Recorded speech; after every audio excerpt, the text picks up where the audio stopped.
Okay, good morning. It's Friday, November 5th, and we're about 35 minutes into RTH. And we had a live trade signals trade this morning, and it technically hit the stop loss. But I want to show you how I actually managed it.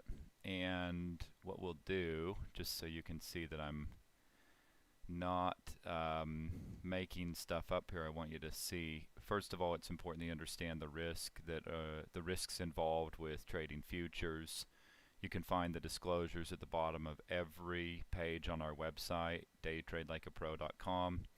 And at the bottom, and if you want to go directly there, you can go to members.daytradelikeapro.com/risk disclosure. If you're laying in bed at night and need some good reading, I highly recommend it. Okay, so let me do something here. I'm going to just get a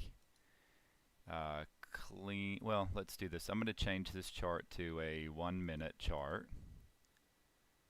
And I'm going to just show you we're going to just plot the markers on here.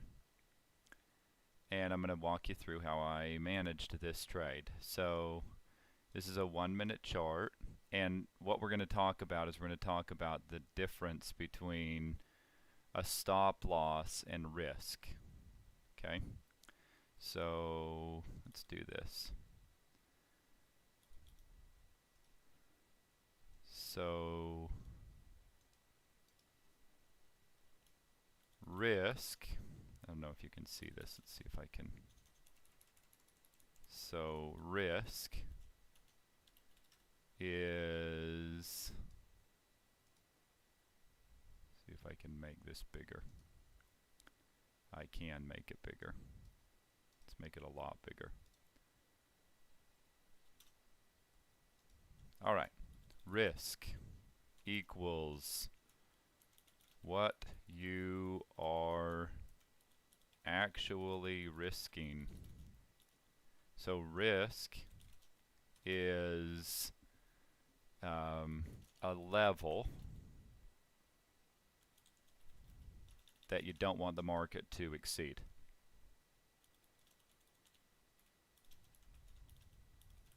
Okay, so we're going to have a predefined price, and then your stop loss is really catastrophic. This is if it all goes wrong and you just need something to get you out of the market.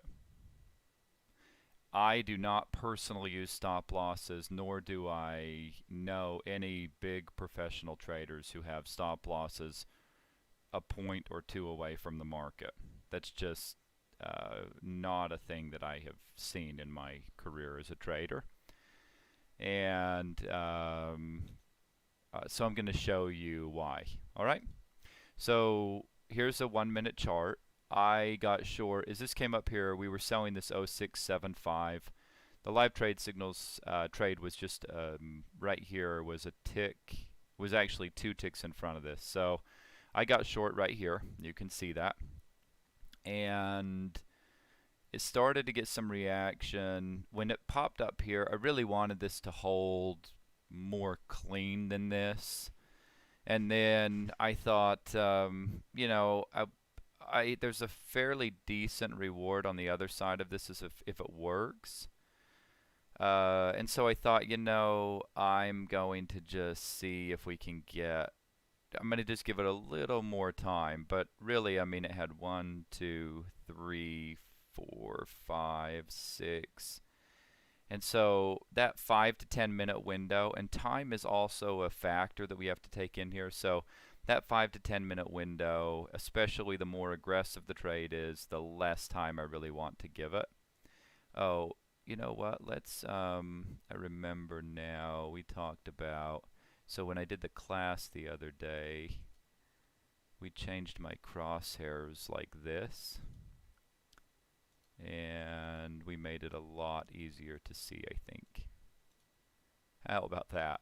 Okay, so I got in right here. And then 6 minutes in, it just wasn't working. 1, 2, 3, 4, 5, 6. So where was my stop? Well, let me go back and show you something here. If I go back to early on in Globex, there's a couple of things I'll point out right here. I've got to go back a ways because it was pretty early on. Okay, so you notice this right here. If I just look right here, we have the CP at 68.75, and this comes down to 67.75. And even so, let's say 4 or 5 ticks is kind of what that probe's below there. And then let's look over here when it came up and it came through this prediction point. So notice it just kind of blows through right here. But then over here, what happens? You have 96, so 4 or 5 ticks above that, you have 97. So originally it probed by a tick, or by a point on the downside, and then it came back over here and probed by a point up here. So I'm thinking, all right, this looks fairly normal. Now, what happened right here? You have this move down below here and right back to it. So how big is this?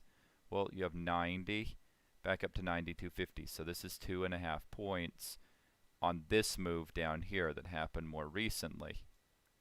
So if I look right here, I have 06, and I want to give it probably that 2.5 points plus, let's say, another 2 to 4 ticks. Now, if you look originally, you have 06, and the original probe is to 08, so there's 2 points. And I could have moved my stop when this happened, and I didn't. So sometimes I will do that. On this trade, I wanted to let it ride out a little bit and see, but nothing wrong with that. So at this point, if I put my stop up here above this, but I didn't really want to do that because the original stop I had was up here anyway, and so I didn't really want to bring it down over here and then get stopped out like this unnecessarily. So what happened is I held this, not really working out. It came back. 6 minutes into it, I said, okay. So what did I do? Here's 06.75. I sold on this side of it. And so I sold 1 tick below here, and when it came back, I got out 1 tick over here, and I lost on this trade a half of a point. And just not really a big deal here, you know. So here, there, lost a half a point. Now, this does end up coming down here and comes within a tick of this T1 down here. But let's go back over here. So you have 10 quarter. By the way, if we measure it above here, 06.75, 09.25. Can anyone do the math on that? That's 2.5 points above the T1, which is exactly what we measured right here, was 2.5 points below this CP. So this is why I was willing to give it a little bit more room. I really wanted to give it, and then I have this. So on this trade, I might have a stop that's more like 5 or 6 points, and because I want to be up above this area, and then I'm also going to trade here as well. So I want to be up above that a bit. So that's how I'm looking at that. That's how I'm thinking about it. Okay. And then this moves down here. All right. If I wanted to take this, if I come back over here, here's 10 quarter. And that holds within a 1.5 right here. So no big problem. Now check this out. How far does this probe right here? 6 ticks, a 1.5. Now come back to here. Oh, 6.75. And where does it probe to? 5 ticks on the other side. And then can't get back to here currently right now. So for me, if I'm, let me walk you through this. If I'm selling this, in the live trade signals, we're saying put your stop right here. But the stop level in live trade signals is really what we mean when we say risk. So there's your risk level. Now most traders are undisciplined and they can't do this, and they need some kind of a mechanism to get them out of the trade. You know, they're unwilling to be disciplined enough to actually do this. So, but for me, what happened is I had 08.75. It probed that by 2 ticks. So I said, okay, that's my risk level. My risk level got exceeded, and I want to get out right here. It's that simple. So I want to get out on the other side of this. Now, what happens if it just blows through this? It happens once in a while. Rarely, but it does happen. Okay? So this is, sometimes it'll go through here and you'll get stopped out, and maybe you eat 5 points on the trade. But guaranteed you would have eaten 2 or 2.5 points on this trade had you had your stop right there. And so instead of that, I would rather take the chance of the maybe 1 in 10 times it gets blown through and I get stopped out. And the other 9 out of 10 times, I'm able to limit my risk to 2 to 4 ticks. And that's what I actually take as a loss. So this is how I learned to do it from a floor trader. It's how I have managed my trades for a long time. Risk level gets exceeded, great. What's going to happen? Probably going to come right back down into here. And if you look, even if you sold, I mean, I was selling on this move up, and it still came back and worked out. Let's see if I can find any other. We could go over and look at yesterday. We're still here. So this is yesterday. So if you notice right here, I mean, let's just pay attention to this. Even on a day where primarily you wanted to be on buy side. So if you look at yesterday, this is fairly simple to me. I mean, it's pretty straightforward. I'm going to measure right here. And I forget what the ruler hotkey is. Control F3. Okay, so let me show you one other thing here. So here we go. I'm going to measure from here. And I'm measuring, oh, let's go in and change the crosshairs on this as well. And magenta. And let's make it. Okay, that should be easy to see. So Control F3, that's the ruler. I'm going to click right here. And I'm going to measure this to right there. It's 2.75. Okay. Now, let's go measure here to there. It's 2.25. So my risk here, right here, I actually took this trade yesterday, and I ended up getting long here. So when this broke up here, I know it only came 2.25 up here. But to me, I was actually trying to buy right here. I had an order sitting at, we had key turns right here at 66.75/50. And I had an order sitting here, and it got touched, but it never got filled. So then I ended up moving my order over here, and I got filled off of this, and I got this initial pop up to here. And so I ended up, you know, what did I say? The more aggressive the trade, the less time I'm willing to give it. This was fairly aggressive, I thought. But I thought if I was selling, which I didn't sell here because I was primarily on buy side yesterday, so I didn't go short here. So when this broke, and I thought if I was selling it, it's been 5, 10, 15 minutes, and there's no follow through, and now the CP's holding, I'm going to buy this. So I bought it here, and just got this initial pop. It was a small little scalp trade. It ended up going 6 points or something. But my risk, if I'm selling right here, let's say 67.75, that's 2 ticks. And then my risk is going to be at, let's say that would be 71. So my risk is really up here. And it didn't exceed that risk level, but when there was no follow through, I just decided I was going to get long over here. And so I got long right there. But if I'm short right here, if I sold right here, it pops up here. If you're playing this with like a 2-point stop or something, you're stopped out and you lost 2 points. But if you go, okay, it's not really following through, you can get right here and get out, and you can even flip it long if you like. And now you have you've limited your exposure here. The worst case scenario here is you lost a point if you did it this way. You could have done it so that you didn't lose a point. You could have lost 2 ticks. At the end of the day, it's probably not going to make a big difference in your overall P&L. But let's just say even if you sold here, by the way, 71.25, and let's say that if it probes again another 2.75 points, that's going to put you at 74. So if you said, okay, I want to sell, you know, if I'm going off of this risk level, how far above this can it go? Well, let's just say 74. That's 2.75 points above that. So what happens?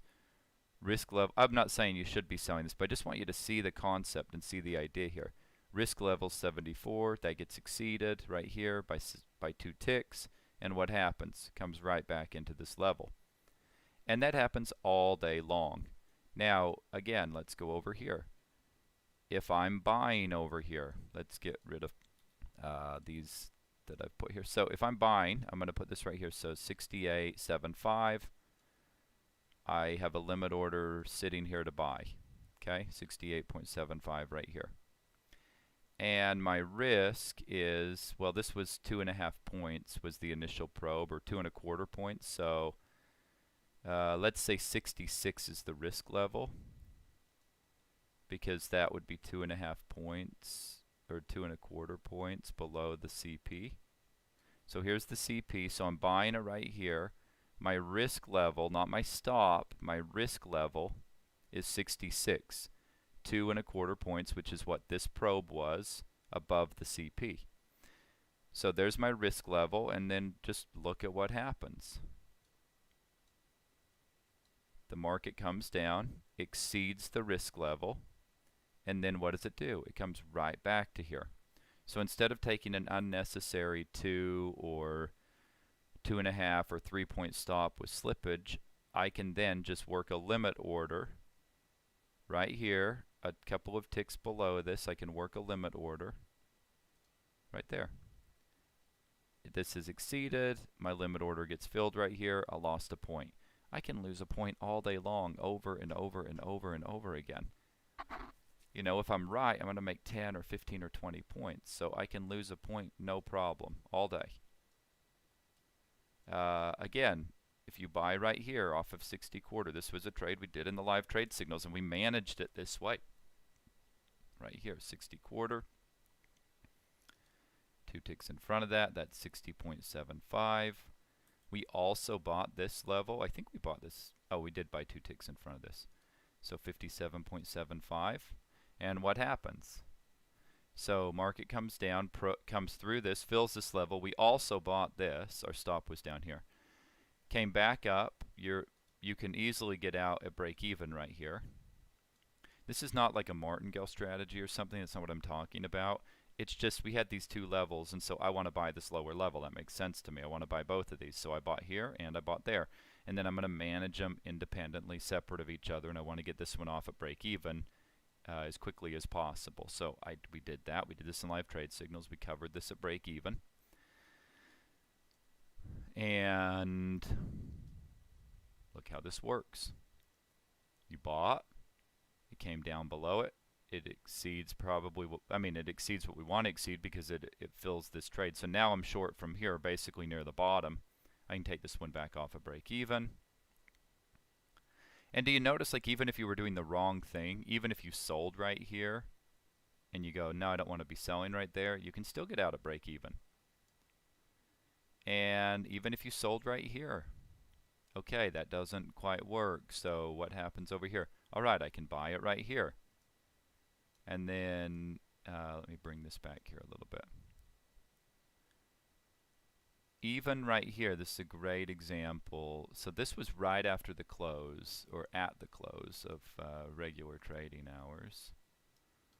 So let's go back and look at that, just because I just changed this over to a 1-minute chart because I want you to see this. Even on a big, kind of a big explosive move. I mean, look at what happens here. We come up. If you, for some reason, were deciding that you wanted to be selling this, okay, there's a probe above there. Comes right back to it. Here's another probe above there. Comes right back to it. If you're short and you're holding through all of this, you probably deserve to get stopped out. I mean, honestly. You know, like, you just have to learn when you cut it and, you know, when you let it go. So here's 68.25. It came back to, I mean, if I'm short here, okay, that's not working. It comes back. Okay, that's not working. Somewhere in here, you got to take this trade off. So 2 different opportunities if you're short to get the trade off. And also worth noting, see this? High. There's the high. There's the low. Higher high. high or low. Not shocked about this at all. And we really were primarily on buy side anyway yesterday. I mean, we didn't have any targets lower or any reason really to be selling. Okay, so that's basically the difference between risk and a stop loss. And hopefully that helps and you understand that. And we're not treating those things the same way at all. So hopefully that's helpful. And again, we'll be going live here, same place on Monday morning, 6 a.m. Pacific time. So thanks for being here today, and we'll be back here on Monday. Hope everyone has a really great weekend.